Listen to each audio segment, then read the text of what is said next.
Bloomberg Audio Studios. Podcasts, radio, news. You're listening to the Bloomberg Balance of Power podcast. Catch us live weekdays at noon Eastern on Apple CarPlay and Android Auto with the Bloomberg Business app. Listen on demand wherever you get your podcasts or watch us live on YouTube. Welcome to the Thursday edition of Bloomberg's Balance of Power. You made it to Little Friday. I'm Joe Mathieu in Washington, where people are getting scarce around here. Just about 2 hours from now, that'll be it for the House. The Senate's already gone. Hey, it's President's Day recess, at least for some. And we'll talk more about the dysfunction on Capitol Hill a little bit later on in the program here, as we begin with Donald Trump's legal challenges and a remarkable headline. We've been talking about it for months and months. We expected it. It's not a surprise. Some folks thought it wouldn't be news, but it feels different when it actually happens. We've got a date to circle on the calendar, March 25th, the first criminal trial of a former U.S. president. We're joined, this of course, by the way, is Alvin Bragg's case, Stormy Daniels, hush money. We've been through this before, and it will begin before and likely conclude before or long before the presidential election. The question becomes what happens to Jack Smith's case, the special counsel, and so on. But we want to stick with this right now and bring in Jeanne Law, the host of Bloomberg Law, who's with us from World Headquarters in New York. Jeanne, it's great to see you. It's so easy to drive by this headline because it's not a surprise, but we have to stop down and bring some perspective on how significant this actually is. It's not a surprise, and yet it is a surprise, because the judge in the case at the hearing this morning was really tough. I think that judges are starting to learn now that they have to keep Trump's lawyers in check. Trump's lawyers brought out every possible argument you could think of. One being, and I think we're going to have to start making diagrams. I'll have to make a big diagram of which case is going and which case intersects, because it's so confusing. But they said that there are 42 primaries and caucuses, and Trump has to help prepare for trial, and that is an unconstitutional violation. And I'm looking at what constitutional violation. Where in the Constitution it says that a president can be on trial in 4 criminal cases and still has the right to campaign. So we know that people have campaigned from prison. So that was a bad argument. But they also brought out all kinds of things, including that they say they've been preparing for Jack Smith's trial, which is the D.C. federal election trial, which was supposed to go March 5th, but has been put off because Trump is making a claim of absolute presidential immunity. So they said, Your Honor, we're busy preparing for that case. And he said, basically, too bad. I told you March 25th was a date certain. You proceeded at your own peril in representing him in 2 cases. So it's on. So that's where we are. It's on, says Jeanne Grasso. We've been told by a number of legal experts, Nick Ackerman most recently, that he expects this to be a roughly 3-week trial. That would allow a lot of room, Jeanne, for the special counsel, Jack Smith, to have his case here in Washington. And he did respond to the Supreme Court yesterday. He didn't wait more than 2 days to get back to the high court on this issue of presidential immunity. When do we expect to hear from the Supreme Court, and what could happen then? First, I just want to say that the judge in the hush money case said he expected the trial to be 6 weeks long, just to get that out there. So we could hear from that still leaves half a year. There is a lot of time. If you look at the calendar, there is actually time here. Now the Supreme Court, we could hear from them at any moment, and it has to be 5 justices. So in other words, Trump is asking for a stay, and what that will do would be to delay even more. So it would delay again, and so the Supreme Court could rule at any time. Jack Smith's his arguments actually, I thought, were very good. He still didn't bring out the argument that we all know is back there and that every judge knows, which is if Donald Trump gets elected, then this case will go away. So, but he said it's in the interest of justice. I thought the most important thing he said was, in order to get this kind of a stay, you have to prove that there's a likelihood that you'll succeed on the merits. And everyone says that Trump's claims of presidential immunity, the way he's framed them, are just not viable. So he said he's not going to win on that. And I think that's an important point. The only question being, are there justices who want to address this issue? And if so, he said, okay, but then let's have oral arguments next month. So we'll see whether it's hard to tell right now whether the justices will take it or not. But from what, from what's gone below, the fact that you have this really very well written and opinion that covered all the ground. Another thing Trump has done in that case, though, he's also asking for the justices to put it on hold while he appeals to the full D.C. circuit. And, that's sort of a foolish, it's a thing that he'll do if he gets the chance, but there's no way the D.C. circuit is going to overrule these 3 judges. There you have it. June, thank you for helping us make sense of it. It'll be a great evening to listen to Bloomberg Law with Jeanne Yes. Grasso. We appreciate it, as always. Okay. I haven't even mentioned Atlanta. We've had wall-to-wall coverage on cable news of what's happening down there, because it's not 2, it's 3 cases that are in the mix today. Donald Trump and co-defendants seeking to disqualify Fani Willis, that's the DA in Fulton County, from running her case on news of her affair with one of the prosecutors. So this gets ever more complicated the more we talk about it. But getting back to where we began, the Alvin Bragg trial, Stormy Daniels, Michael Cohen, they're all going to be there in court in New York starting, in this case, March 25th, the beginning of the process. We'll be there to bring that for you. Our other top story that we're following today is a scary one.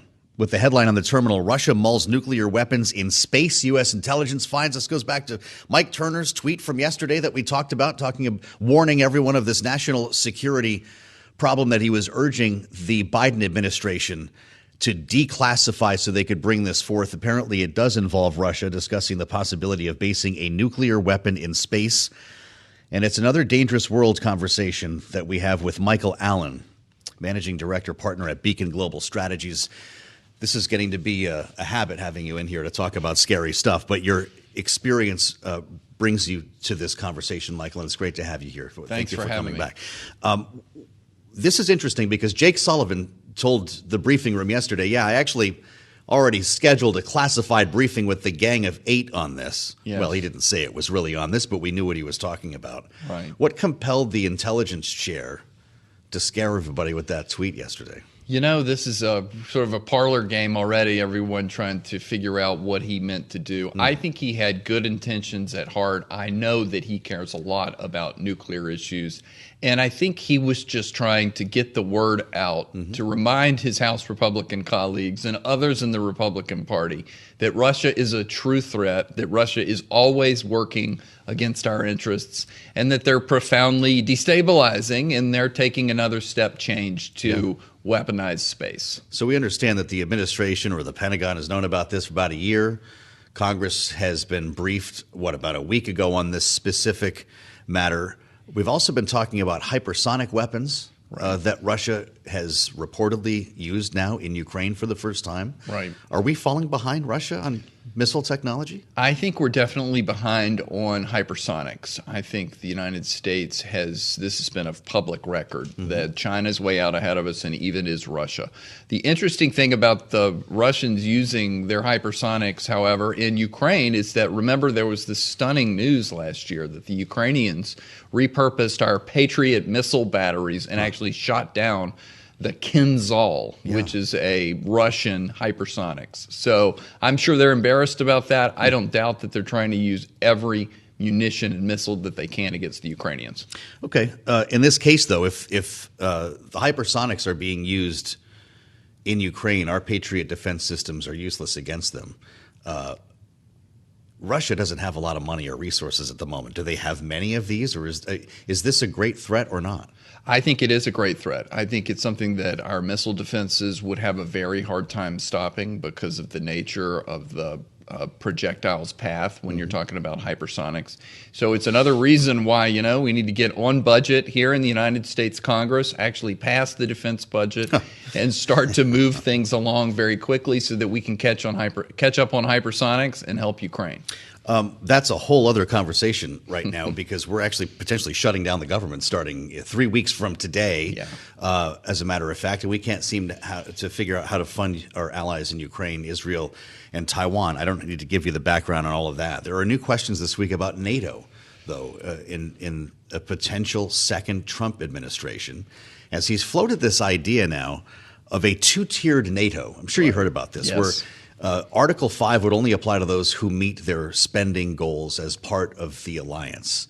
Is that the end of NATO in concept as we know it? I think it would be. Look, I know it's superficially attractive. Of course, we want everyone to pay their bills, and we should stay on top of them. In fact, more of them since the Russian invasion of Ukraine have been paying up, have been exceeding 2% of their gross domestic product on military expenditures. But I think to create a two-tiered system is exactly what Vladimir Putin wants. He wants dissension within NATO. We don't need questions about what countries NATO would defend and which ones they wouldn't. That is the beginning of the end of the alliance, and I don't think we should go this way. Well, it makes you question whether this is a transactional alliance, a transactional relationship, or something more principled, as the president would suggest now. Joe Biden has made that point recently. Yeah, I believe that the president, President Trump, is transactional and is always or frequently trying to get a better deal. Yeah. And so if you talk to people, I think, who were around the President Trump when he was president, will remind you that I don't think he's really trying to get out of NATO, or I don't really think he's trying to vitiate some other treaty with our Asian allies. He's trying to get them to pay more and stand up.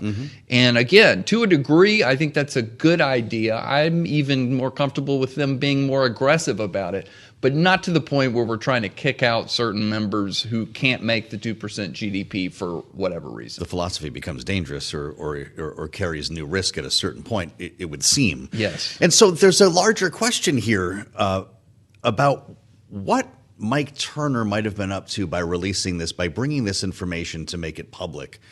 Was it to underscore the need for funding in Ukraine? Was it to underscore the threat that Vladimir Putin poses? Was there more to it? I think so. I know that he is a strong supporter of Ukraine. He is a Russia skeptic. There was a famous clip of him challenging Tucker Carlson on Fox News about 2 or 3 years ago. And so he, I believe, wants to remind everyone, just as Tucker Carlson and others are visiting Moscow, and just as other members of the House are saying we don't want to pass a Ukraine supplemental, I think it's the job of some of the members who've been around and are chairmen of the national security committees to stand up and say, listen, they're not our friends. They're spying on us. They're messing with our elections. And of course, they're militarizing space because they want to take out all of our satellites in a time of war. That's what this is, right? This would be a weapon that could neutralize or destroy our satellites in orbit. This is something that they are apparently, I guess, prepared to use, if not close to being ready to use here. The U.S. is taking this matter seriously. I think it was Congressman Jim Himes who told one of the tip sheets this morning, it's not time to start buying gold yet. Right. Is that true? Yeah, I think it is true. I don't think they definitely have not launched a nuclear weapon into space. I think we're right to be worried about it. It's something else that goes onto the agenda. And using anti-satellite capabilities isn't new. You may remember at different times Russia and the United States have used ballistic missiles. Yeah. But where this is a step change, in addition to just having a nuclear weapon in space, which is frightening enough, it's that it would be a more efficient way to knock out numerous satellites, because what we're doing is hardening our satellites. We're trying to make them more redundant by having many, many more smaller satellites to be able to run GPS and navigation and the rest. And so this would be a more efficient way using radiation in space to knock out hundreds of them. This is real Star Wars. These are lasers we're talking. It's still serious. It is serious business. It's incredible. Yeah, that's right. It's a game changer, though, right? It's a new front. I think the militarization of space is a new front, and as all the arms control treaties with Russia and the former Soviet Union have sort of fallen by the wayside through the years, it's a new wild, wild west. So when is it time to start stepping up the Space Force briefings? I'm not kidding. I know. You say Space Force and people start laughing. I don't know what it is about this. There is something just inherently humorous about the way it was rolled out, but this is a real agency tasked to handle this very issue. We have so many issues. This is why we need to increase defense spending. This is why we need to pass the supplemental. This is why we need to get the defense budget passed on time and get off of continuing resolutions. We can't start new programs. We can't ramp up. Right. We can't get the defense industrial base ramped up to where it needs to be. So I definitely think the Republicans and Democrats in Congress who are national security minded and Biden as well need to get out there and stand together on certain core national security issues. And we haven't even talked about China yet. Haven't mentioned a lot of things yet. Yeah. And I keep hearing from the Freedom Caucus, don't fear the shutdown. We're out of time. Do you think we're shutting down in 3 weeks, or is there another CR I think this time there will be a little bit of a shutdown. You do? I think the Isn't speaker, it something nobody's talking about? I think the speaker has really tried hard so far, and he might be out of luck. Wow. Great conversation, as always, with Michael Allen, Beacon Global Strategies. Thanks for coming to see us here in the Washington Bureau at Bloomberg. I'm Joe Mathieu in the nation's capital, and glad you're along here on the radio, on the satellite, and on YouTube. You're listening to the Bloomberg Balance of Power podcast. Catch us live weekdays at noon Eastern on Apple CarPlay and Android Auto with the Bloomberg Business app. You can also listen live on Amazon Alexa from our flagship New York station. Just say, Alexa, play Bloomberg 1130. 3 plates spinning in the air today for Donald Trump's legal team. Absolutely. And of course, we're spinning all the plates as well as a result. And Charlie Pellet's always spinning a lot of plates because there's a lot of different asset classes in financial markets to look at. Charlie, I've got you covered. Here's what's going on. Lots of earnings coming up after the close of trading today. Among those names, we'll be hearing from Applied Materials, Dropbox, Coinbase, DoorDash. Right now, though, equities trading mixed. And of course, big economic data tomorrow morning. Here's where we stand right to the numbers. S&P higher by 10, up now by 0.2%. Dow Jones Industrial Average up 168. That is a gain now of 0.4%. NASDAQ, the composite index, now back in the red, lower by 20, a drop there of 0.1%. The big story, perhaps so, the Russell 2000 surging another 1.3% today. 10-year yield, 4.23%. We've got the 2-year, 4.57%. Spot gold today is trading back above 2,000. We have got gold right now, 2,004 the ounce, up 0.6%. And West Texas Intermediate crude up 1.9%, 78.13 a barrel. So the Dow, the S&P, they're both higher. We've got NASDAQ in the red, and again, those earnings after the close of trading. Applied Materials, Dropbox, Coinbase, and DoorDash. There they are, spinning plates. I'm Charlie Pellet. Back we go to Balance of Power. Joe Mathieu and Kailey Leinz. All right, Charlie, thank you very much. As always, from financial markets to the very nuanced legal world, Joe, we have to go here at Bloomberg. We all, to some extent, have at least had to get semi-fluent in legalese. I just call June Grasso when I need help. This is true as well. We actually have some wonderful people to draw on, and this has been a massive effort from our legal and political teams to cover together. Absolutely, because right now the legal and the political is very much intersecting, because we are talking about the Republican frontrunner, at this point the very likely Republican nominee, who is now confirmed going to be in trial in the middle of primary season. Yep. Starting March 25th. It's official. And it's hard to campaign when you're spending millions and millions and millions of dollars on legal fees. That's true. And as we're learning in some great reporting at Bloomberg, the cash crunch will get real for Donald Trump in July, knowing that he's already spent over $50 million on attorney's fees. He's going to blow through another 23 and change here in the next couple of months. And at that point in July, we could be in the throes of a trial, and we certainly will be the throes of a campaign. And that's where we start our conversation with Laura Davison, Bloomberg Politics editor here in Washington. Laura, it's great to see you. Let's start with what we learned today. This is Alvin Bragg's trial in New York. Not considered by everyone to be the most serious of the cases against him. Hush money payments, Stormy Daniels, Michael Cohen. We're going to see all of this unfold starting in just weeks now. Yes, and it's important to note that this will be after Super Tuesday, after a bunch of primaries coming up. So at that point, it is very likely that Trump will have effectively sewn up the nomination and won't need to be out having rallies, doing things on the campaign trail, and will be able to dedicate more time to the courtroom, which, you know, if you're his advisors, that's an advantageous thing. But it does mean that the campaign effectively shifts to the courtroom, and you'll be seeing that dichotomy between President Joe Biden in the White House campaigning as president and former President Donald Trump in the courtroom. Well, in the courtroom with a bunch of attorneys. And we already learned that in 2023, he spent, $50 million of funds for his campaign on legal fees coming from super PACs. How much does he have left in the war chest? And when's he going to run out of money? Because if we're talking about a trial here in Washington that could follow the trial in New York in pretty short order, depending on the decision of the Supreme Court. We could be talking back-to-back trials that take us through the summer here. Yes. So here's kind of a simple breakdown of the numbers. He started with a little bit more than $75 million of money in his political operation he could tap. He spent just a little bit more than $50 million of that last year.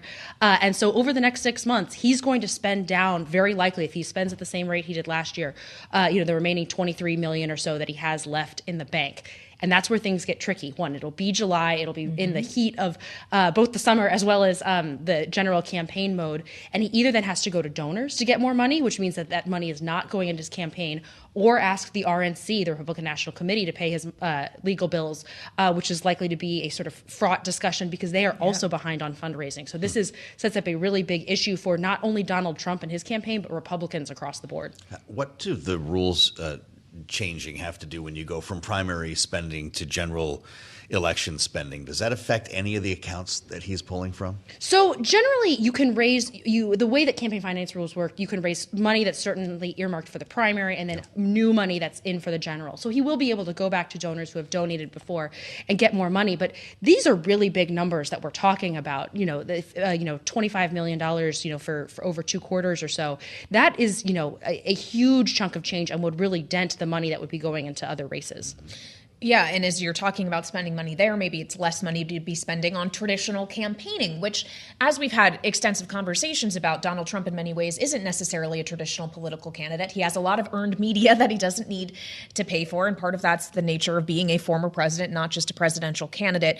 But we also know that voters' minds about him change. Our own polling here at Bloomberg with Morning Consult has shown this. If he is convicted of a felony. And we very realistically could be talking about a conviction before we get to the Republican convention, Laura. How should we be thinking about this in political terms? What does this mean for Nikki Haley, for example? So we know that the general is going to be close. It does give Nikki Haley an advantage. If he is convicted, if he's potentially behind bars, if something happens to him health-wise or any-wise else, Nikki Haley is still running essentially so she can sort of be the party standard bearer in second place. And whether that means 2024 or 2028 or something down the line.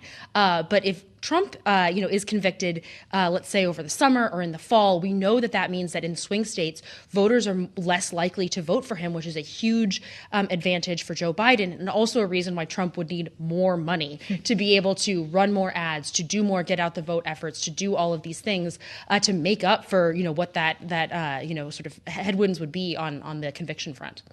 We were talking with our panel a little bit about how this could impact Nikki Haley's decision, even if she performs terribly in South Carolina, even if, to your point, Laura, Donald Trump is the presumptive nominee following Super Tuesday, that she might want to wait to see how these trials pan out and just hold her breath until the conventions. Don't need to spend any money, just wait in the wings. Yeah, and Nikki Haley has done very well with fundraising, so she's able to kind of keep her campaign going even at just sort of a bare bones level, essentially for as long as she wants. Looking at just even the fourth quarter of 2024, she was almost raising as much money as Trump, which is impressive. She, even today, is in Texas. She's fundraising with Harlan Crow and other big oil and gas names down in Texas. So she's able to go, and donors have said, look, we want to keep funding her. We don't want Trump. We'll keep supporting her as long as she's in this fight.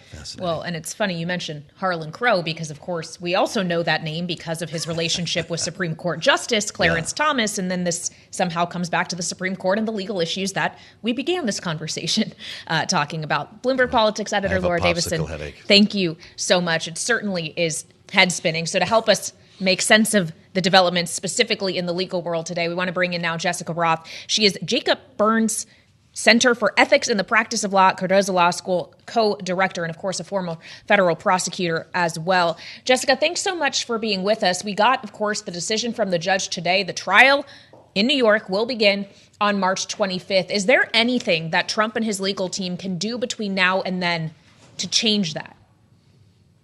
I don't think there is, in the sense that I don't think this is an order that can be appealed to the New York courts at this stage. I suppose they could try to run to federal court to seek a stay. I don't think that is likely to succeed. He's previously tried to remove the case to federal court, and that was rejected. I think that as a practical matter, the thing that might delay it would be if there's movement in one of the other cases.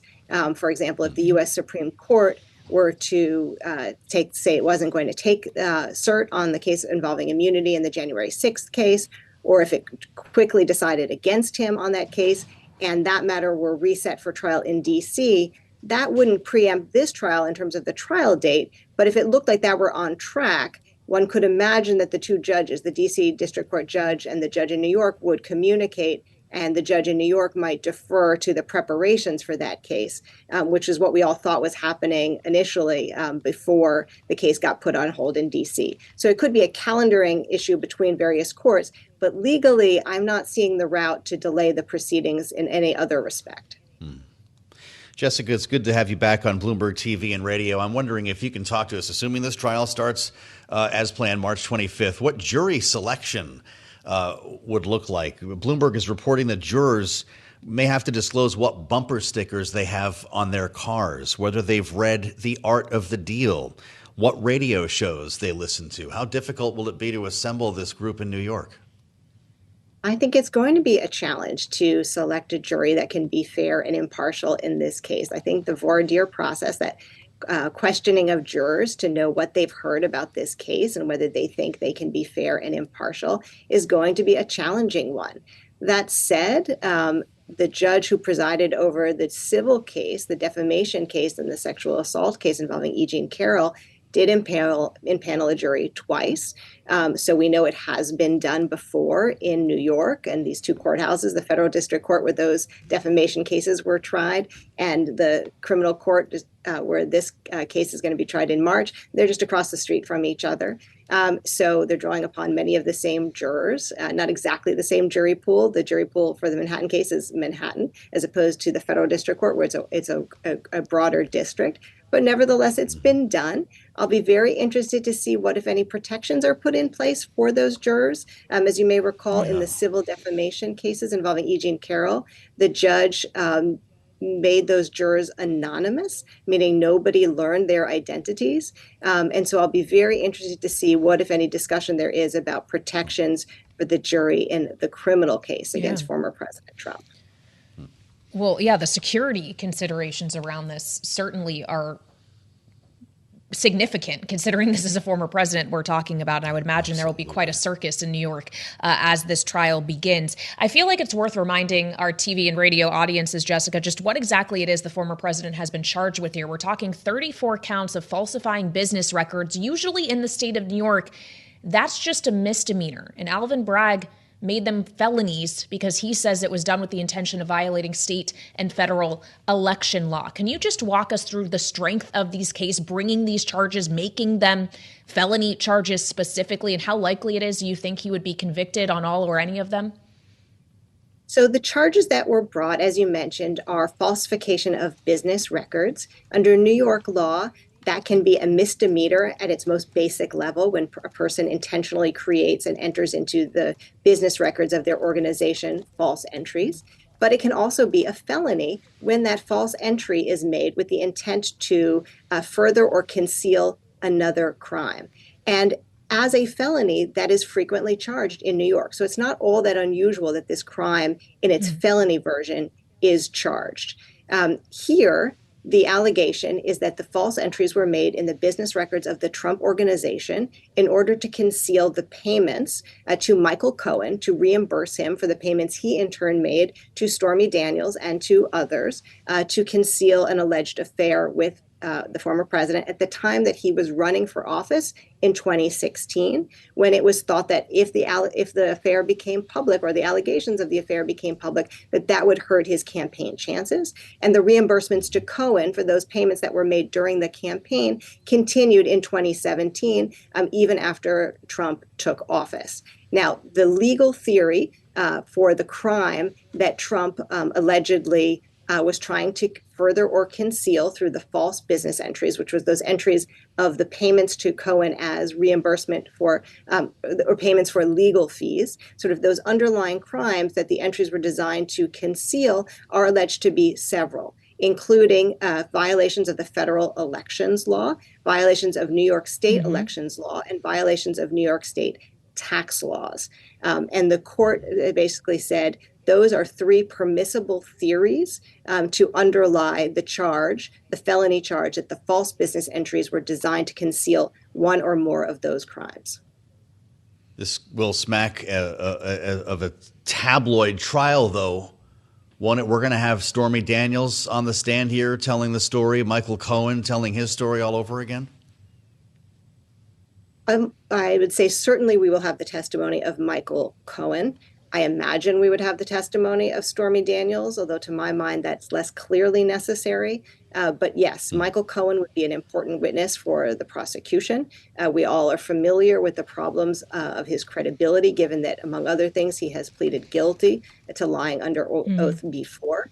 And all of that will be explored, I'm sure, on cross-examination. And I imagine that the prosecutors will actually elicit it on their direct examination as well, so that they are putting before the jury everything that they know about Michael Cohen, and the jury can evaluate his credibility. And the key to the case from the prosecution's perspective is going to be, can they corroborate Michael Cohen's account with the testimony of other witnesses and with documentary evidence, including the checks that were made out to him, the invoices, and other documents that would corroborate his account about what those payments were for. Jessica, we only have about a minute left with you, but I also want to get your take on the response we got from the special counsel here in Washington, Jack Smith's, to the Supreme Court after Trump asked for a stay in this case here. Jack Smith basically says the case should go forward without delay because the nation has a compelling interest in seeing the charges brought to trial. How do you expect that the court will decide here, and how soon? It's really hard to say. I imagine that the court will decide fairly soon, perhaps as soon as next week, whether it's going to grant the stay or not. That's the first thing it has to decide. Will it stay the mandate from the District of Columbia Court of Appeals? If it doesn't grant the stay, then the case is going to go back to the district court to resume the trial date, which is what we started talking about earlier.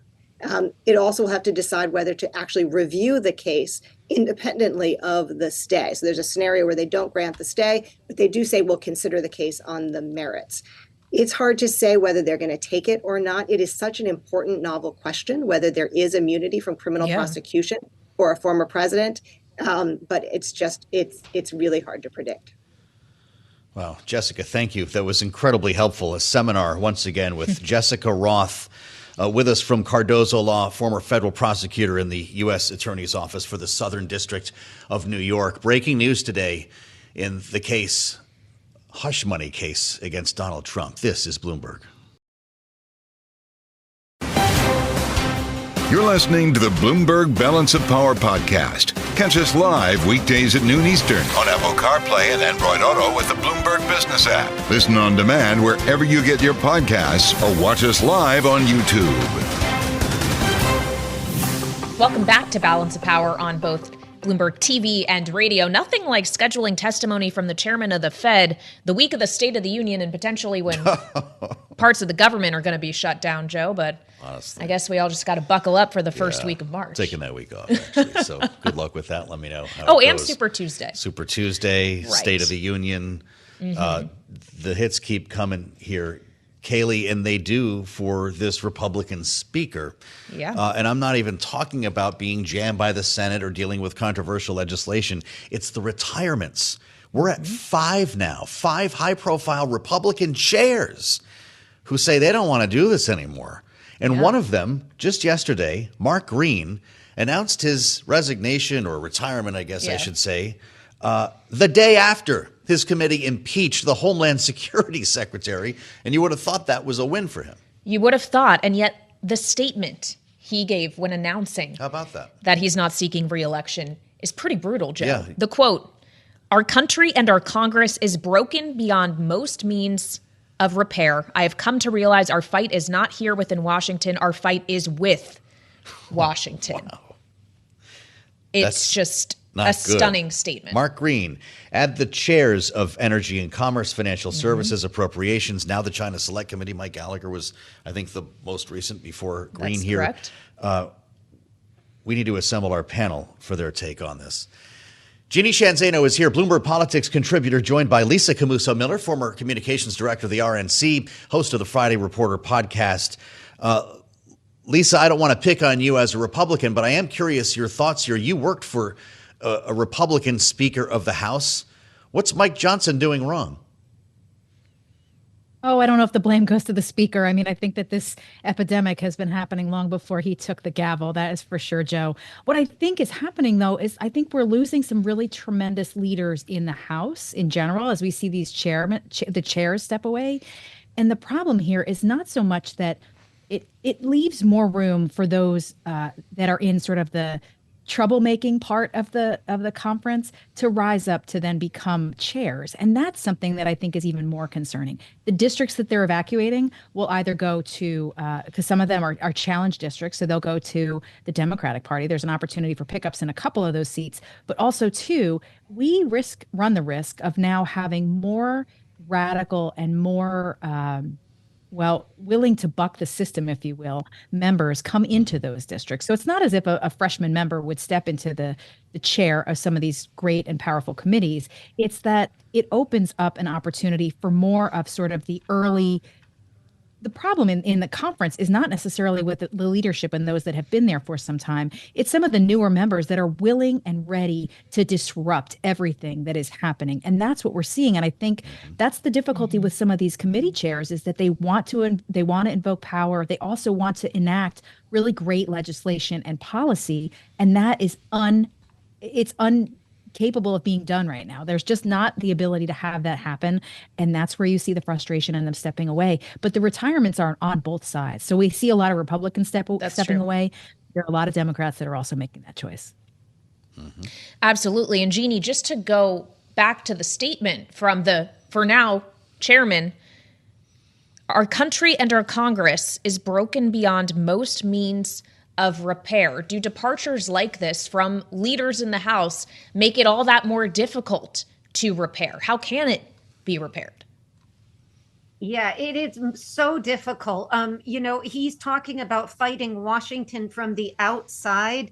And what really needs to happen is Washington needs to be repaired from the inside. So we need to see reform in Congress itself. And if there is this brain drain, and that was a great descriptor that was used in the Bloomberg piece, that's what's actually occurring. And I would just say it's not just a brain drain. It's also the people who are the workhorses, who want to make policy, who are interested in legislation. Those are the people that we're seeing leaving, and the showmen and women are staying. And that doesn't bode well for any of us. We have 24 retirements now, 14 of which are on the Republican side, 5 of which are chairs, and the numbers will likely only get worse. Let's just remember, it is February 15th, the government shuts down, at least partly, starting March 1st. And where is Congress? The House is leaving town for 2 weeks. What sense does that make? And who would want to stay in an institution operating this way? Well, let's get into that for a minute here, Lisa. I think we've appropriately framed the dysfunction as the baseline in Congress. To Jeannie's point, everybody's leaving town. An hour from now, it's official. Senate's already gone. They don't come back until the end of the month, and there will be 72 legislative hours, not even actually. It'll be 3 business days to get this done. And when I say this, I mean figure a way to fund the government. Do people need to start preparing for a shutdown? Yep. For the long and short of it, Joe, yeah, it seems really likely. Because there are so many things that are the fractions are everywhere, right? The fractions are happening in the Senate, in the House, on the Republican side, on the Democrat side. We can't seem to agree on just about anything at this point.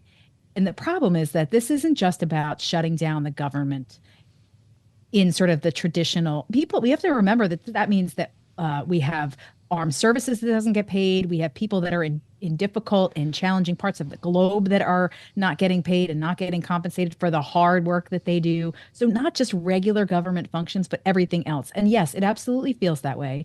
I mean, it was Meg Greenfield who wrote this book, this great book that if you haven't read, you have to read. It's from so many years ago, but it's about how Congress operates like a high school. You have freshmen, you have sophomores, you have seniors, you have summer vacation, you have holiday breaks. That's precisely how your Congress works every single day. Read this book. It's so good, you guys. But the other thing too, all of those things that are happening, they are right. Exactly. Right, Kailey? It's exactly that. And so the difficulty here is we are dealing with teenagers. They are all on social media. They're all looking for ways to be, as Jeanne said, to be seeking publicity and not necessarily policy. That's the challenge that we have here. And so the fact that they're going home, that's the way they operate in Congress. But unfortunately, it used to be that they would get their work done and then they would go home. Now it's just, we're going home. And a lot of what you hear from leadership is that members are tired of being here and arguing all day long, Republicans and Democrats. So it's a challenge. It's a challenge we're going to see for the rest of the year. And it's only going to get harder because we're looking at election day in November. When you describe Congress like high school, it helps you understand the retirements a little bit more, perhaps, because I wouldn't want to spend another year in high school. You could not make me go back there. Jeanne, just to speak to Speaker Johnson specifically, as we're talking about the challenge of funding the government, he, of course, has said repeatedly he does not want to do another short-term continuing resolution. We've already seen several short-term continuing resolutions. Is this ultimately going to come down to the decision of doing another stopgap measure or losing your speakership in the process?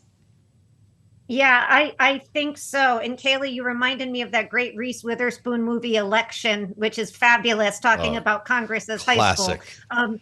But everyone's assignment tonight to go watch that, Jeanne.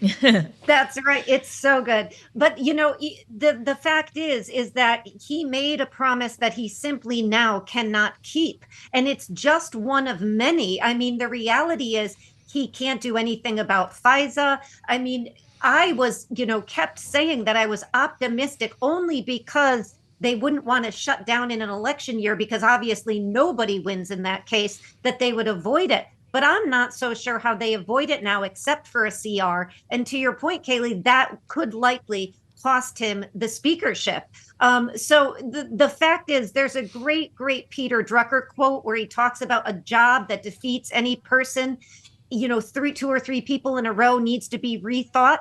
The Speaker of the House job needs to be rethought and reconstructed. It is unworkable at this point. I'm no fan of Mike Johnson, but everybody who has tried it of late, except for Nancy Pelosi, has ended up in this same position, and it's only getting worse.